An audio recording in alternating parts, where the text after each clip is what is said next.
ইফতারির আগে যে দোয়াটা আল্লাহ ফিরায় না, ইফতারি করার আগ মুহূর্তে আমরা যে যে পেঁয়াজু, আলুর চপ, বেগুনি, হ্যাঁ এগুলো খান আপনারা?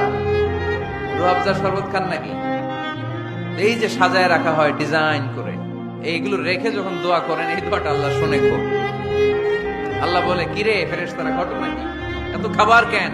আল্লাহ রোজা রাখছে, কি চায়? আল্লাহ ক্ষমা চায়।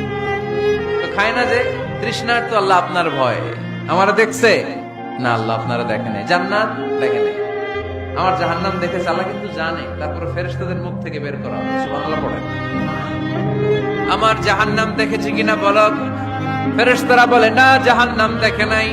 আমার জান্নাত দেখেছে কিনা বলো? জান্নাতও দেখে নাই, কিছুই দেখে নাই, আপনারও দেখে নাই। আল্লাহ এবার খুশি হয়ে যাবে।